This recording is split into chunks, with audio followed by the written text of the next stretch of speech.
Let's take a look at this one. Will you endorse the 2028 candidate if they are pro-Israel in a way that you don't like? If you ultimately are about defeating fascism in this country as you describe it, surely shouldn't you get on board with whoever the main candidate is? Luckily, I don't think I will have to make that calculation at all, because there is 0% chance that whoever the elected Democrat is that wins the primary will be pro-Israel in any way, shape, or form. You'll see. Whoo!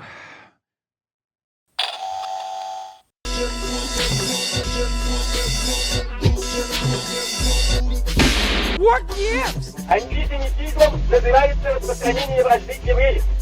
Когда проклятая исламская монархия доживала свое последнее время, она старалась натравить темных рабочих и крестьян на евреев.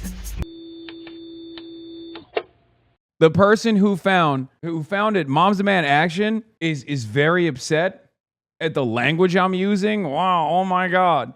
Again, civility fetishists that will turn around and say, oh my God, this is going to play really poorly in the election. Meanwhile, they're literally pointing to it to try and get it to play a role in the election. That was the Michigan State University shooting. I said what I said, okay? The Constitution is a living, breathing document. It's supposed to be interpreted. And also, if it's a setback towards progress, if it's a setback that harms children in this country, then it needs to change. Who cares? I have no reverence to a piece of paper. What are we talking about? We live in the Trump world. So the civility purists, the civility fetishists are completely out of step regardless. So this is doubly out of step and unbelievably hypocritical. Because Shannon Watts, for those of you who don't know, because you probably only know her, you probably only know Shannon Watts as the person who's like weirdly very pro-Israel for some fucking strange reason. But Shannon Watts came on the scene as an anti-gun violence advocate. And here she is clipping something to weaponize against myself and Abdul, when the thing that she's clipping in the broader conversation is something that she should wholeheartedly agree with. And I don't draw a line between whether it's kids in Parkland, kids on any street in America, in any community, or if it's kids in Palestine. It's not okay. When you first got here to DC and you were told, whatever you do, don't talk about AIPAC, don't come after AIPAC. You know, Big Pharma puts a lot of money into this town, big oil, whatever. Why do you think it was AIPAC you were told to stay quiet about more so than anything else? There are a few groups that had the winning streak that AIPAC had. That's the reality. What people fear more than anything are people that they perceive to be strong winners that can be decisive in elections. Yeah, and we've been destroying that narrative, okay? We have been destroying that narrative, and I'm unbelievably proud of this community for playing a formative role in absolutely brick by brick breaking that AIPAC barrier that politicians were so terrified of, which kept them quiet on these issues, on these human rights atrocities that we are complicit in. Okay? I mean, think about it. This race in Michigan is a statewide race. They claim Michigan is a swing state. It's not. It's not a fucking swing state. Michigan is only a swing state because Democrats have been complicit. Okay? Not just about Israel, but a litany of different issues as well. Democrats have placed corporate interests ahead of the interests of the population for far too long. That's why this state is a fucking swing state. Okay? But even then, in this pivotal race, in the primaries, AIPAC has dumped close to $40 million into the race. A record-breaking amount of money. And it still hasn't made a fucking dent for Haley Stevens. Okay? That's it. AIPAC did not make anyone available for an interview. In a statement, AIPAC called Hogg's comments despicable and disgusting. AIPAC said it is proud to support, quote, principled Democrats who share our commitment to a partnership that is integral to America's national security. It also pointed out that many Democrats it supports are winning their primaries. Yeah, okay. Perhaps it's because they haven't run against our guys. Shannon Watts openly admits to being Israel first in this tweet. Oh, yeah, this is the second tweet that went viral from the clip from the upcoming CNN documentary that Donie is shamelessly promoting. Shamelessly. I mean, I cannot believe this man basically slit me up and down and lowered me into the ocean with a bunch of fucking sharks like I'm goddamn Chum, okay? Love Donie, but let's be real. He is dangling this thing in front of all of the variants, the Republicans, the fucking liberals, and the establishment that despise me. He's using me up. He's using every part of my body, okay? He is slutting me out. Let's take a look at this one. Will you endorse the 2028 candidate if they are pro-Israel in a way that you don't like? If you ultimately are about defeating fascism in this country as you describe it, surely shouldn't you get on board with whoever the main candidate is? Luckily, I don't think I will have to make that calculation at all, because there is 0% chance that whoever the elected Democrat is that wins the primary will be pro-Israel in any way, shape, or form. You'll see. Will you endorse the... Whew. This is as normal of a take. If you live in the real world, okay, if you exist in the confines of the real world, if you have had a conversation in the last year or so with a regular person that doesn't work for Raytheon as a lobbyist, that doesn't work in the Hill, this is the most normal take of all time, okay? Especially if someone is leaning Democratic or has voted for the Democratic Party in like the last 10 years, okay? This is a take as normal and not bold at all, okay? This is a take as normal. This is a take as normal as saying there's 0% chance that the 2028 Democrat that makes it out of the primary is going to be anti-abortion. If I said that, no one would disagree. So why do people disagree with this very normal take? It's because they are still unbelievably out of step with the fucking voters. That's it. Anyone that is shocked by this very normal, take, especially even after the sequence of primary victories in 2026 so far as we are heading into the general, anyone that's still shocked by this take is just not paying attention. Like, they're not doing their fucking jobs. It blows my mind. Like, isn't your job to just like read the fucking polls? What are you doing? Sure, you don't care to I don't know, pop open the window and see if it's fucking raining outside or not. Maybe you're oblivious to what's going on in the world, but like a part of your job is to at least read the fucking polls, right? A part of your job is, if you're in DC, a part of your job is to understand what people are saying, what people are thinking, or at least like who's winning races and what kind of plank they're winning those races on. You have to be the most oblivious person on the fucking planet to think that what I just said there was bold. But again, every time they want to have this fucking conversation, it benefits us. Because every time they want to have this conversation and go, that's a ridiculously anti-Semitic thing to say, I can't believe he's saying that, they show how out of step they are. They show how out of touch they are with the masses, and they show how out of step they are with the base, with the actual base of the Democratic Party. While that there's a group called Democratic Majority for Israel, when there is no group in the Democratic coalition that agrees with the establishment position on unlimited, unconditional aid to Israel in perpetuity, even most Jewish voters disagree. This is via the National Jewish Survey. Which of the following comes closest to what you think the U.S. policy on financial aid and military assistance to Israel should be? The U.S. should provide unconditional and financial military assistance to Israel, 31%. Okay? Which is obviously very high. This is, the National Jewish Survey. The U.S. should only provide financial and military assistance to Israel if they comply with U.S. law is at 44%. It's the plurality. The U.S. should stop providing financial and military assistance to Israel is at 26%. It's fucking over.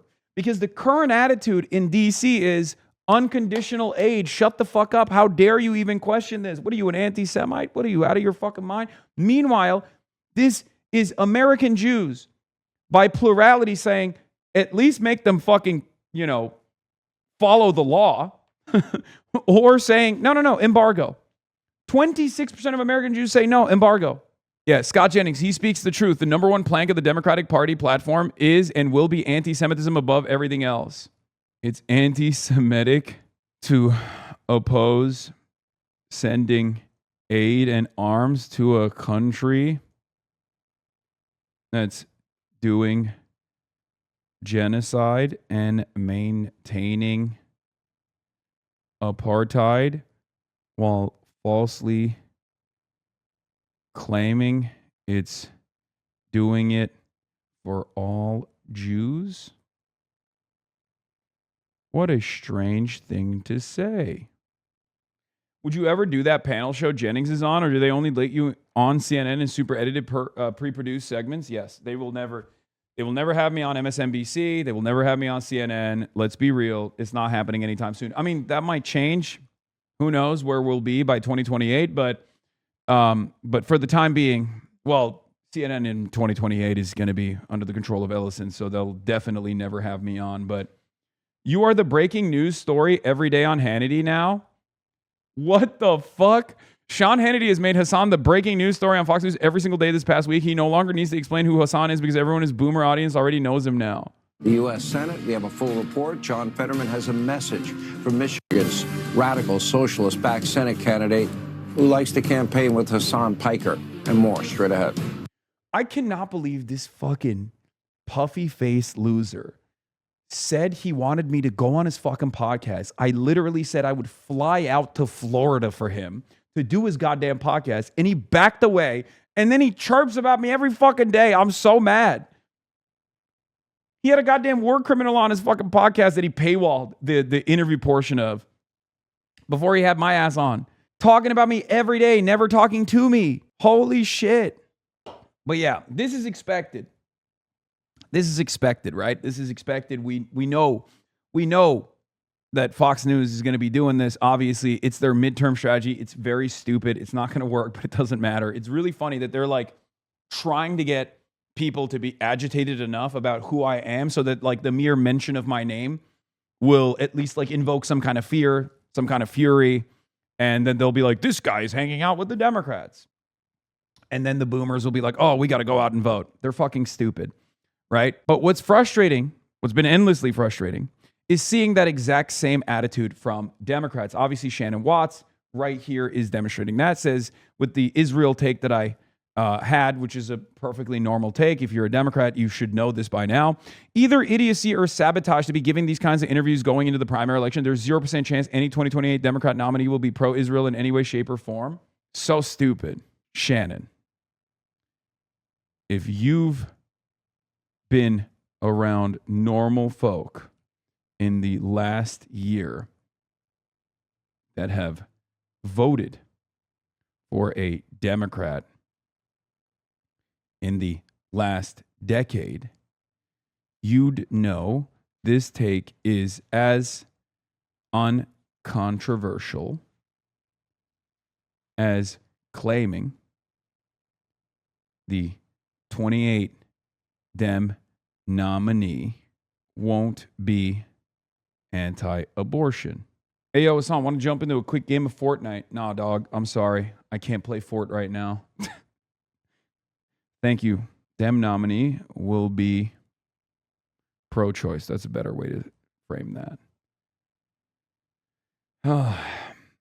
Shannon, if you've been around normal folk in the last year that have voted for a Democratic candidate, voted for a Democrat in the last decade, you'd know this take is as uncontroversial as claiming the 2028 Dem nominee will be pro-choice.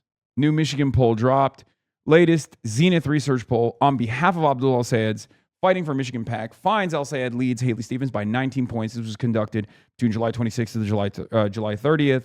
Fox News is running the shit out of that 0% chance quote, by the way. Far-left streamer Hasan Piker guarantees Democratic nominee. You know what's really funny about this, by the way? This is great. This is great for us. Not just for us on the insurgent left, but this is great for the broader anti-MAGA, anti-Trump movement, okay, that extends far beyond the left flank insurgencies. that extends into the Democratic base of support broadly, and even independents, and maybe even some Republicans who are increasingly more frustrated. Okay? Increasingly more frustrated with the unconditional loyalty demonstrated by Trump and his allies to Israel. Why? This, once again, positions them as the unconditional loyalty to Israel party. That is so good. This is so good that, like, I sometimes feel like the Democrats don't deserve this level of promotion. Okay? What have they done to receive this level of promotion? Yeah. We must internalize that identity politics extremists polarize themselves into actual racism, not because of hypocrisy, but because that's the end result of liberal identity politics, an ideology that privileges racial sectarianism and owning the left will find the red pill. Yeah, there seems to be a play to double down on racism against Abdul al-Sayed by pro-Haley Stevens posters who keep popping up in my feed. Yeah, we covered this before, right? It was the school board lady. For years, these guys talked nonstop about how dirtbag leftists were going to become fascists. Oops, it was the other way around, where in 2026, and liberal identity politics is a cornerstone of the Palestinian genocide, transgenocide, crackdowns on leftist speech, and the woke right. Facebook boomers agree with you? Yeah. Far-left streamer declares there is a 0% chance that the 2028 Democratic nominee will be pro-Israel. Parker made the prediction during a CNN interview with Pressed On whether he'd back a pro-Israel Democrat focusing on defeating fascism. The streamer also recently drew scrutiny for framing a 9/11 newspaper front page behind a streaming desk. Years after saying America deserved 9/11 in a 2019 clip, he later apologized. Far left is hilarious. Fantastic. Now if Republicans can do the same, we'll start making America great again. Political debates. This is Fox News boomers, bro, on Facebook. These are boomers on Facebook responding to the Fox News article. It's Jover, dude. It is so fucking over. It's not even close how over it is. Political debates continue to evolve as different voices shape conversation about foreign policy, elections, and the future of the parties. Dialogue and accountability remain important in a democracy. If that's true, I vote Democrat for the first time ever, says Alex Martinez. Why are you booing him? He's right. When Zohran Mamdani was asked what country he would like to visit, he won the election. When everyone said Israel, he didn't. He won. He's our mayor and not a foreign country.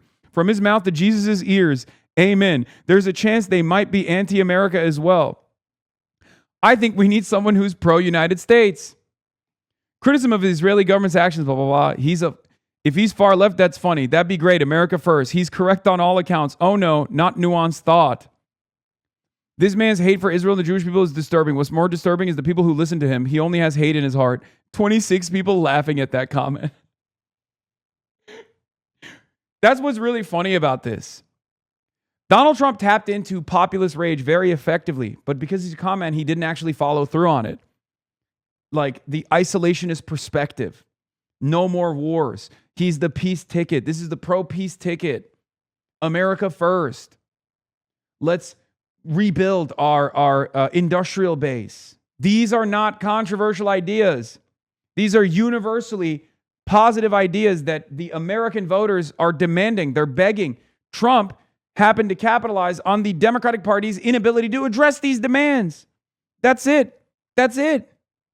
And now that he hasn't followed through on it and exposed himself as a fucking charlatan, can you imagine a world if the Democrats got their fucking shit together and said, look, he's not doing it. We actually will. That is the promise of the insurgent left. Hopefully he's right. Why do they always have that look about them? Sounds good. Well, yeah, they can't run far enough or fast enough to the left on any policy. If they want any chance, they'll need the most extreme Democratic socialists they can find on TikTok. I love all the photos of the boy millionaire socialist, 2K Cartier glasses. We can only hope. He's right, America first. Hakikat bombasm. He's truth nuke in Turkish.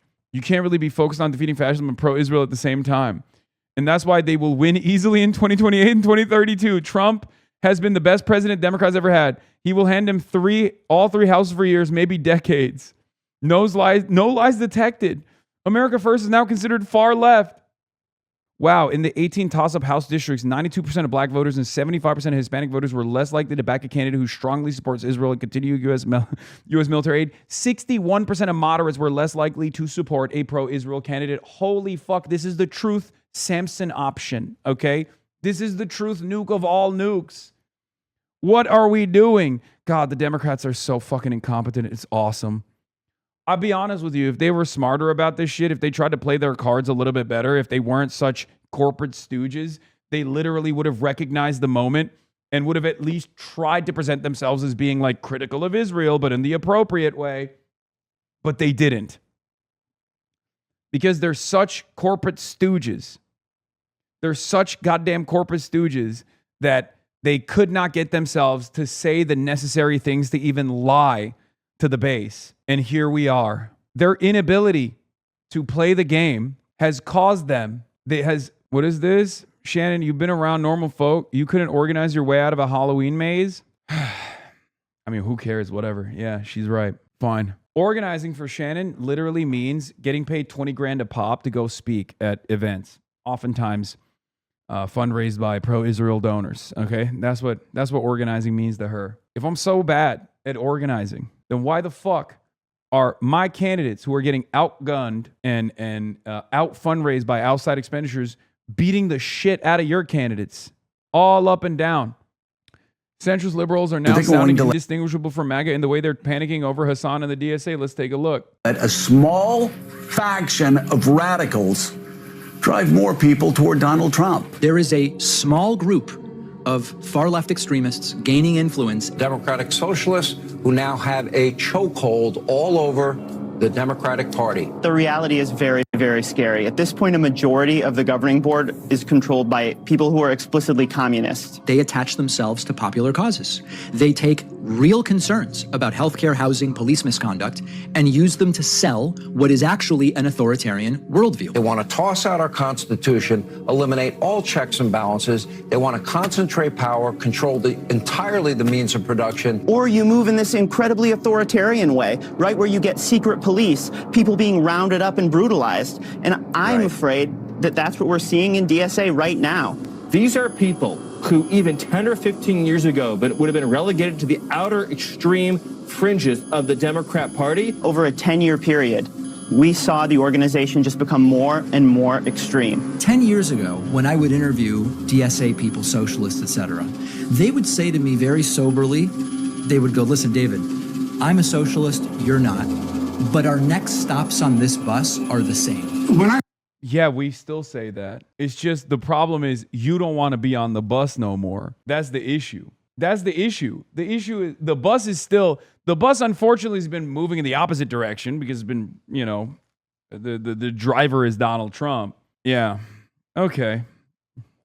Good take from David, I guess. He is refusing to reckon with the reality. Part of it is because of his own opinions about foreign policy. Let's be real, okay? It sucks to say, but his perspective on his perspective being out of step with the voters on American foreign policy as it pertains to Israel, maybe not just even Israel, but like American militarism, for example, has forced him to reconsider his other positions as well. Now he's like, maybe the DSA is too radical. I don't know. I want Medicare for all. I want social democracy. I'm a social democrat. But then he fucking complains about the people who are advancing social democracy in this goddamn country. Extreme left, I mean really extreme left. You see it on the position with Israel. What's been called the Red-Green Alliance, which is definitely a short-term arrangement between Islamic fascism and socialism. This Islamo-communist alliance, I mean, the left should have no rightful association with the Islamic fucking Guard of Iran. I regularly get emails and see comments where people saying, you're with us or against us. In order for us to be progressives, we now have to believe ideas and support ideas that are completely nuts. These are people dressing as Mao. Piker, in those Mao pajamas. Hasan Piker was dressed like Mao. Okay, the Humanist Report. Great edit from the Humanist Report. Respect. Anyway, but here is the Left Insurgency. This was the Abby Phillips. Most polarizing voices are speaking out about the litmus test that he believes candidates will face in 2028. Moment or a movement. A new CNN special takes viewers across the country to explore the battle over the Democratic Party's future and its ongoing debate over socialist politics. Our own. Okay. First of all, someone asked, are we going to watch on Sunday the Sunday special? What do you think? Chatters. We will be fucking seated. Okay? No matter where I am, My ass will be parked, popcorn in hand. We will be seated. And then when Monday rolls around, the take machine is going to go nutty mode. They already are positioning this documentary as though I'm like this insane person saying insane things. You haven't even seen my commentary, because this will be the quintuple down on Palestinians' right to resistance. Just so you guys understand, obviously, there were a lot of questions that Donie asked me. Not to tease it too much, but Donie basically printed out the fucking Josh Gottheimer, Mike Lawler congressional, the demand to deplatform me bill, right? Bill's not going anywhere, but it's doing its purpose. It's doing its job. Yes, I will be seated like that. This is how I'll be waiting. I don't know why it looks so goddamn Turkish in this. But I doubt all of it makes it. No. I'm certain that they will want anything and everything I've ever said about Hamas, anything or everything that I've said about the Palestinian resistance, international law, an international right afforded to the Palestinians to militarily resist against the Israeli apartheid, the Israeli occupation. It will be definitely featured on it, because it's one of those statements that's like objectively true, but it's analysis that no one ever hears in mainstream outlets. And therefore, it's yet another instance where they will present that and they'll say, this is a ridiculous position. And every time they put that on television, every time they put that, like, he said Hamas is 1,000 times better than Israel, how dare he say such a fucking crazy thing? Like, every time they play that position, more and more people go, actually, I don't think that's wrong. Okay? That's it. And they don't realize it. Which Sunday special? I honestly don't know what you're referring to, says Manyak Masin. There's a Sunday documentary coming out on CNN that Donie made about the insurgent left movement. Part of it features my commentary, what I've been doing up and down the countryside. Anyway, and of course, CNN is teasing the special over and over again. This is the whole story. The Left Insurgency airs Sunday at 8 p.m. Eastern Time.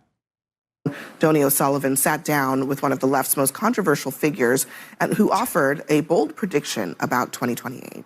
How am I controversial? Will you endorse? Controversial for who? Controversial for who?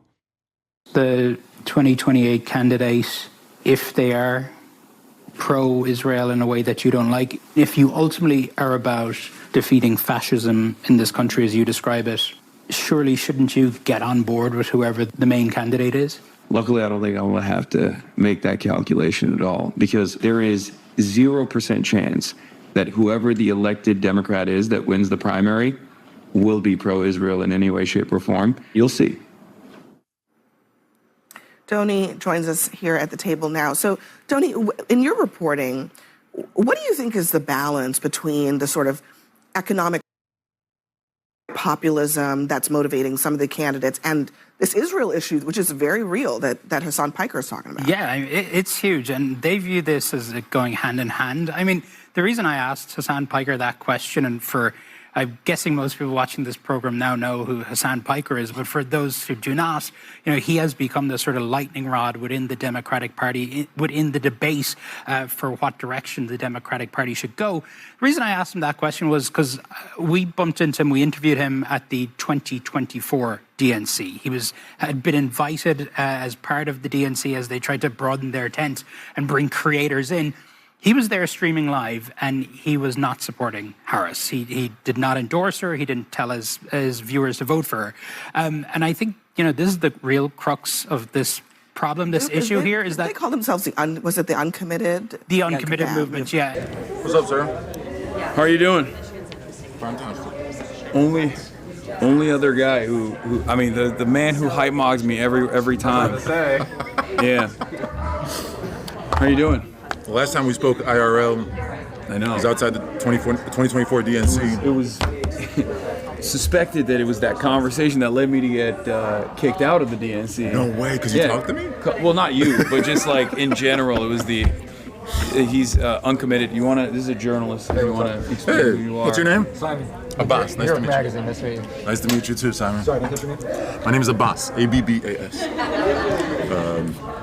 Yeah, folks can learn about me at abbas4mi.com. But yeah, State Senate here in Senate District 2, Dearborn Heights, Allen Park, Melvindale, Taylor. So Dearborn area, downriver communities, and a part of Detroit. What do you do now?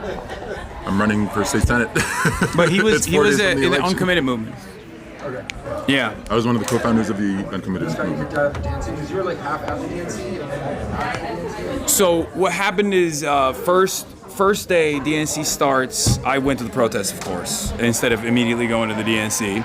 And then after the protest ended, I went into the DNC. I did some coverage from the DNC. Second day, same thing. Third day, it was no, in the DNC. No, I was invited. I was a creator for Kamala. No. I went in as again.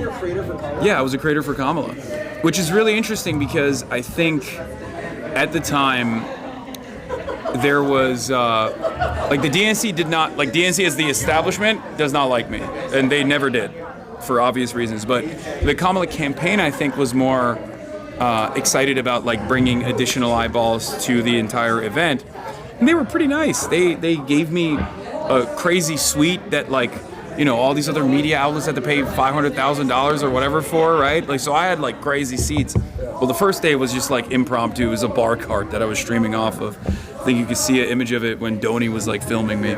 But eventually they. Back then? Yeah. Donie. Never mind. Yeah. No, he's been. I've known. So I was always. When Donie first started at CNN, I was very interested in his coverage because I was like, oh, this guy gets it. Like, he's going to some of the more extreme right-wing circles. Like, he's going out and like he's actually talking to real voters as opposed to the. We might have to get to Boss. I totally. Yeah. Anyway, yeah. Anyway, so yeah, he. You guys linked up with the DNC. We linked up at the DNC last day. I had just pulled an all-nighter outside because we made a request for a Palestinian American speaker and they said no. And so we said, okay, we're not leaving. So we stayed outside. And Rashida's going to go on if we want to go out there. Oh, okay. Okay. Yeah, let's do it. Let's go out and let's listen to Rashida's speech. We can talk. Yeah. But basically, the short and sweet of it is, I interviewed them outside, they were inside the DNC, but outside of the DNC, if that makes sense. They were outside the building. And I interviewed them. And then after that, I was being, just like you, there was a New York Times reporter with me the entire time. And they literally revoked my press access amidst that experience in front of like 80,000 live viewers. Oh, because I was criticizing the DNC and said, the straw that broke the camel's back, as I said, they're behaving like Israel by lying about the Uncommitted movement.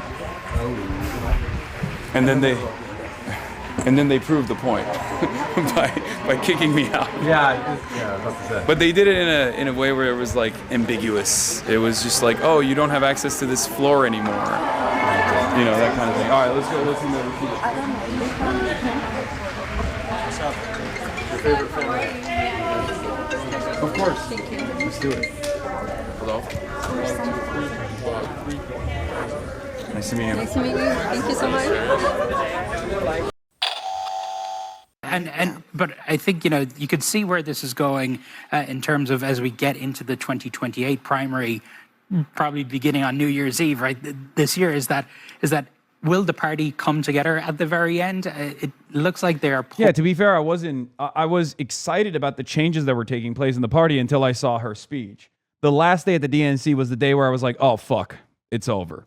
Pulls apart right now, and you know, you can see people are entrenched. There's no way they come together. I mean, you've got a large group of this party that is not just accepting the fact that you have to be anti-Israel, but they decided to justify a dude with a Nazi tattoo. I mean, there's a rise of anti-Semitism on the left. It is, as a Jew, it's absolutely terrifying to me to see that. As a Republican, I say, at least... Really? As a Jewish Republican, it wasn't terrifying to you that the wealthiest person on the fucking planet who had dumped $250 million into Trump's election, Sig Heiled twice at the fucking inauguration? Get the fuck out of here. Get the fuck. These guys are such phonies, man. They are such liars. least it's guaranteeing at the national level, the White House, probably going to be a lot easier for the Republicans if we're truly going to go up against either someone who is an anti-Semite or choosing to reject that and then upsetting the base that's not going to go turn out. I know I sound like a broken record when I say this, but we have to acknowledge that this movement away from Israel is not solely a Democratic phenomenon. It is happening on the right and on the left. But on the Democrats, our CNN poll finds that 69%, if you add enthusiastic and okay, of Democrats say that they are okay or enthusiastic about somebody being nominated who supports cutting U.S. aid to Israel. Again, I think it would be a political mistake for Republicans to believe that this is a solely Democratic issue. But it's so much more pronounced on the Democratic left right now, and that very polling suggests that it's a big issue for those who identify with and would support Democratic Socialists. But conventional Democrats, it's a much less salient issue. Really? Do you have any polls to back up this statement? No, of course you don't, because you're fucking lying. Keep lying to yourself, keep lying on CNN, keep lying to the fucking boomers that watch CNN. Maybe they'll trust you, I guess, even though you're very clearly the Republican opposition here as well, alongside the other guy. But, I mean, look at Abby's face. She's like, oh, interesting take. We have seen exactly 0 polls that suggest that this is not a salient issue for all voters across all demographics. Okay? The last bastion of support for Israel in this country is not coming from American Jews. It's coming from the evangelicals. And even then, even there, the support is diminishing for Israel. So who remains in this country other than white evangelical Protestants that is at the heart of Trump's militancy, that's at the heart of Trump's base of support, that's the core voters for Donald Trump? Who amongst the American voters is actually saying like, no, this is, support for Israel is a fucking core issue for me, salient issue for me? It's bullshit. Democrats who receive AIPAC money are the most likely to do worse against potential Republican opponents or Democrats who oppose all corporate funding. Wow. Shocked. Also, Washington Post polling. But that's 69%. I mean, we just talked about the self-identified Democratic Socialists. It's only a third. But also, it can come off as myopia. Almost 2/3. But also, like this whole thing, this is the problem that we've had around anti-Semitism in Israel in this political debate is because people have made it a political football when in all honesty it's not. You have an entire movement, the Groper movement, Nick Fuentes, who are rooted in anti-Semitism. You have people on the far right. I mean, Marjorie Taylor Greene talked about Jews controlling the weather in space lasers. So let's not act as if the difference is that I'm perfectly comfortable calling out Marjorie Taylor Greene, Nick Fuentes. Disagree, but if the Democrats let that Maoist poseur lead their party, what are we talking about? Talking about Hasan Pike. Yeah. Who are we talking about? Now, it's really funny because he's an op of mine as well. Okay? So for him to go, who are you talking about? Even though he very clearly knows who I am as well, because he also hates me. Everyone on this panel, from the liberals to the Republicans to the far right reactionaries, they all are actually united under the umbrella of despising what this movement represents, who I am. But I love that even Bakari Sellout turned around and was like, who are you talking about? I was like, I didn't even know what the adjective meant. I didn't know who you were talking about. But he does not. Somebody who is not real. What we have to realize is that we're not going down this path. 55% of the country says we will not support a Democratic Socialist, and that includes, by the way, 2-to-1 margins among Democrats. Yeah, what's the percentage of the country that says they will not support Trump? Like, two can play that game. The poll that they're looking at also showed something spectacular.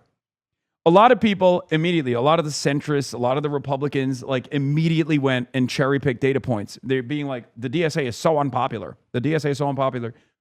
Bitch, the DSA is more popular in that poll than the Democratic Party is and the Republican Party. What are you talking about? DSA, Democratic Socialists, in that fucking poll had a higher approval rating than the Democrats did and the Republicans did. Why would you bring that up? Why would you bring that point up as though it's like a good point? It's like a good own. That's who are black. Black Democrats. We're trying to educate you. You also spoke to establishment figures like James Carville and others. Also, Since that one college professor passed away, DSA has more money than the DNC. Let's fucking go. We're moneyed up. We're breaded up. Okay? Socialists are breaded the fuck up right now. We are going to go and buy the DNC headquarters. Ken Martin put that shit out. Ken Martin put the entire house on the parlay. We are about to come in and seize the motherfucking headquarters. Okay? DNC has got minus $20 million cash on hand. DSA up 5 milli. Okay? Turns out it's the broke boys of the DNC that are losing. We got our bread up. Get your money up, not your fucking funny up, dude. Yeah, bread and roses. Bread and roses means real bread. Breaded the fuck up. He pawned the DNC crib, dude. That's what I'm saying. We're about to fucking foreclose on that bitch. We're about to move like Citadel on that situational awareness guy who fucking put the house on one fucking AI company. Okay, we're about to move. We're about to make big money moves. Yeah, that's right. Why do you think I'm wearing the suits, baby? Import, export. I love when straits are open. I love commerce. I'm a big businessman. Do you get the sense that they understand, they fully grasp what is happening right now in the party and how to address it? Well, I think, to this point, there is, and it's hard to even call it the fringes anymore, right? Because a lot of these ideas are becoming very mainstream. I mean, I think Hasan Piker was a sort of fringe character a few years ago. You can see he's sort of central in this debate within the party now. What you see on both the right and the left, I mean, if you're watching Tucker Carlson, as millions of people do every day now, I was at CPAC earlier this year speaking to many of those young MAGA guys who were very disappointed about the start of the Iran war. They have the same feelings towards Israel, right? I mean, this is a thing that's happening on both sides of the party. I don't think that, the likes of the James Carville necessarily understand what is happening. And because I think so much of it also has to do with where these guys, young guys, oftentimes are getting their information, their news and information. They're not getting it from mainstream media. They're getting it from online. A big generational component to this. So super interesting stuff. You can catch more of Donie's reporting on the whole. Yep. So that was one. That was one of the highlights. See how informative the conversation is when that Goldberg dickhead is not spewing lies as he sweats fear. Also, W for Hasan the Hun chat's cameo. Sources tonight are CNN's senior correspondent, Donie O'Sullivan, who has a new documentary on the left insurgency for the whole story with Anderson Cooper that is airing this Sunday night. And also CNN's chief data analyst, Harry Enten, who is digging into the new poll numbers that came out today. And Donie, you've been spending 6 months traveling the country, looking at the rise of the Democratic Party's progressive movement. What have been your biggest takeaways? Yeah, Caitlin, I mean, obviously they have momentum right now, and we saw that especially since the start of the summer with the New York primaries. There is an overwhelming confidence, I would say. And also, I mean, one thing that's really stuck out to me is this is really, I think, underlined just how sophisticated the Democrat side, or the left, however you want to look at it, that their media infrastructure has grown. I think we've seen this sort of MAGA media universe of the Steve Bannon show and things like that explode over the past few years, and just how effectively Trump used that in 2016 and in 2020 and, of course, in 2024. You can really see how these campaigns are, rather than relying on mainstream outlets, which of course they still speak to, and they have the debates. So big a role is the YouTubers and the streamers and the podcasts, Pod Save America, all those types. So I think it's both. There's the confidence there, but there's also this infrastructure behind it for them to get their message out. Well, I mean, Harry, when you look at that, and it comes to what this is actually looking like in this divide, how big is it? I mean, it kind of seems to be something that Democrats here are really wrapping their heads around and trying to say, okay, let's see what we're going. Does Donie no longer like you? You said moments ago everyone at the table hates you. Oh my God, dude. Of course I didn't mean Donie, okay? Oh my God, you guys are so fucking little babies. To do and what this means for what we should be doing right now. I mean, look, the bottom line is this. This is the Democratic Socialist movement. I would never have believed that 2 years ago. Maybe a year ago, Zoran Mamdani, I started to believe Toledo. But this is a nationwide phenomenon. This is not something just in the coast. It's not just something in the major cities. We saw it in Colorado, right, earlier this month, or certainly last month, and we've seen it as well nationally. And you can see in our CNN poll, I mean, just look at the percentage of Democratic voters nationwide who identify as Democratic Socialists. It's 41%. That is 41% of Democrats nationwide, Democratic voters nationwide. This is a nationwide poll. Now, I should point out, right, what holds for Democrats doesn't necessarily hold for overall. Just 16% of voters nationwide identify as Democratic Socialists. It's going to be very interesting to see what happens when they hit the general election, especially in swing states like Wisconsin. But the bottom line is this. Among Democrats, this is the Democratic Socialist movement. We're talking about 2 in 5 Democratic voters nationwide identifying as that. And more than that, the ones that don't, many of them are still okay with voting for a Democratic Socialist.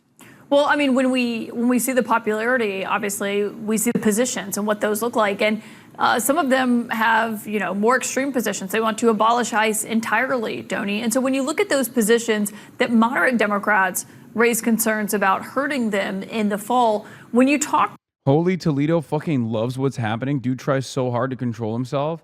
No, it's because he just loves numbers, dude. That's what it is. He's the real numbers guy. It's not Patrick Bet David. It's Mr. Holy Toledo.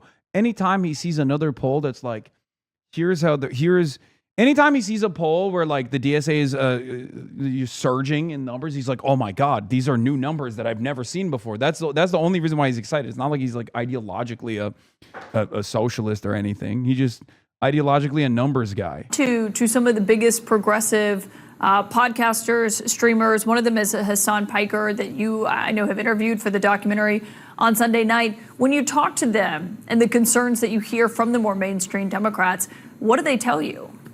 They're largely unapologetic. I think that they view themselves as sort of being in this position of having the upper hand right now. I've heard people sort of compare this to the Democratic Party's Tea Party moment in terms of an insurgent group trying to remake the party in its image. But really, I think what you're seeing is, and as Harry alluded to, is that, this idea that democratic socialism, particularly the word socialism, is scary. It is still scary to a lot of Americans. There's the connection, people equated with communism, back to McCarthyism, everything else.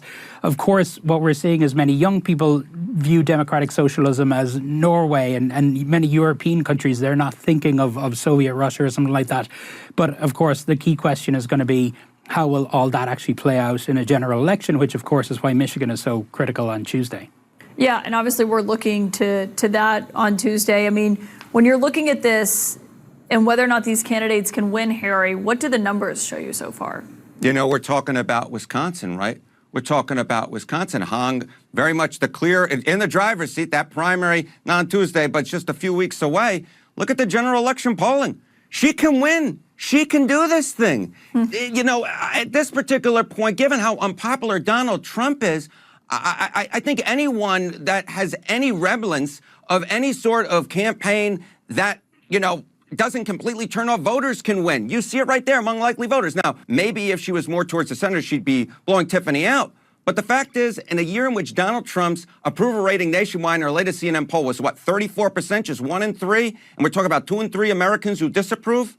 Oh, I think that you could definitely see a lot of Democratic Socialists, even in swing states, winning, given how unpopular this president is. I feel like given that, and given what we're going to be watching in Michigan on Tuesday night, that, Donie, your documentary on Sunday night that's airing here on CNN, it really is required viewing for people to kind of get a sense and understand what this movement looks like and, how long it's been building. Okay. It's not an overnight thing, and what your biggest takeaways have been.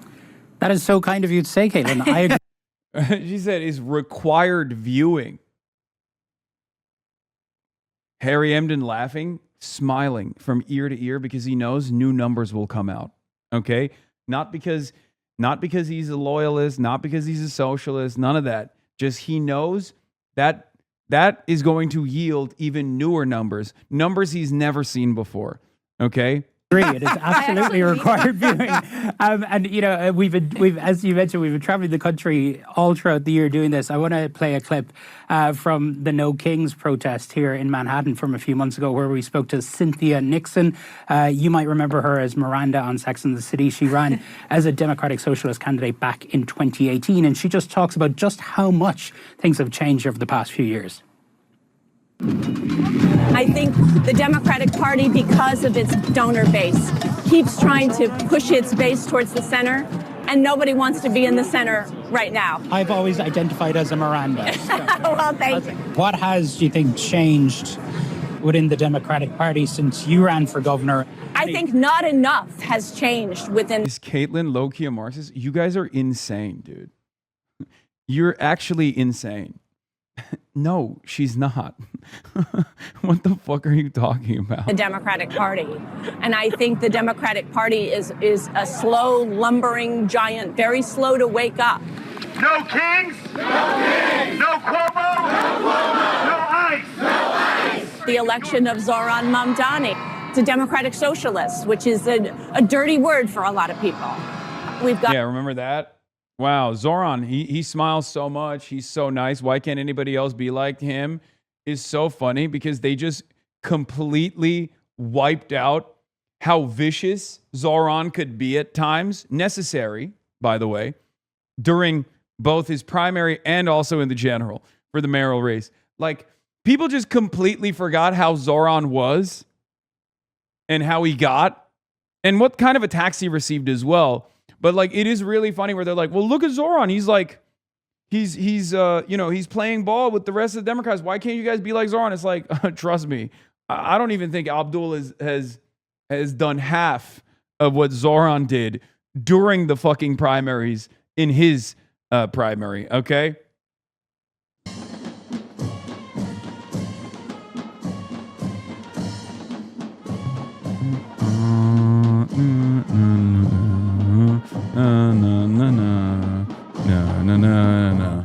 Cedin deden Nesrin baban.